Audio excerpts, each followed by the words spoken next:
ಹಳ್ಳಿ ಗ್ರಾಮದಲ್ಲಿ ಶರಣಬಸವೇಶ್ವರರ ರಥೋತ್ಸವ ಕಾರ್ಯಕ್ರಮವು ಭಕ್ತಿಭಾವ ಮತ್ತು ಸಂಭ್ರಮದಿಂದ ಜರುಗಿತು.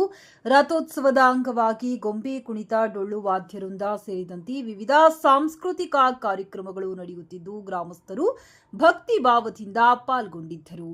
ರಥೋತ್ಸವಕ್ಕೆ ವೇದಮೂರ್ತಿ ಸಂಗಯ್ಯ ಭಂಡಾರಿ ಮಠ ಹಾಗೂ ಗಂಗಾಧರ್ ಹಿರೇಮಠ ಅವರು ಚಾಲನೆ ನೀಡಿದರು. ಕಾರ್ಯಕ್ರಮದಲ್ಲಿ ಗ್ರಾಮದ ಹಿರಿಯರಾದ ಪ್ರಭುರಾಜ್ ಹವಾಲ್ದಾರ್, ತಾಲೂಕು ಪಂಚಾಯಿತಿ ಮಾಜಿ ಸದಸ್ಯರಾದ Fakirappa Talawar, Shekhar Gowda Ramatnal, Hanumanthappa Bhajantri, Shivanandayya Hiremath, Annappa Kamatar, Sharanappa Halligudi, Bhimanagouda police Patil, cable service Mallappa Muli, Gundappa Harijan, Sukumuni Burudi, Ramesh Bhajantri, Sharanagouda police Patil, SDMC ಅಧ್ಯಕ್ಷ ರಾಘವೇಂದ್ರ ಕೊಂಡಗುರಿ, ಕೃಷಿ ಅಧಿಕಾರಿಗಳು ಅಮರಪ್ಪ ಕುರುಬರ, ಮಾಜಿ ಗ್ರಾಮ ಪಂಚಾಯತ್ ಅಧ್ಯಕ್ಷ ಬಾಲರಾಜ್ ಕೋರಿ, ದೊಂಡಪ್ಪ ಹೂಗಾರ್, ಅಮರಪ್ಪ ಶರಣಪ್ಪ ಕುರುಬರ, ಮುದಿಯಪ್ಪ ಕುರುಬರ, ಮಲ್ಲಪ್ಪ ಕುರುಬರ ಹಾಗೂ ಸೋಮಲಿಂಗಪ್ಪ ಬಿಂಗಿ, ಹಿರೇರಾಮಣ್ಣ ಜಗ್ಗಲ್, ಬಸವರಾಜ್ ಯಾರಗೇರಿ ಸಿಬ್ಬಂದಿ ವರ್ಗ ಉಪಸ್ಥಿತರಿದ್ದರು.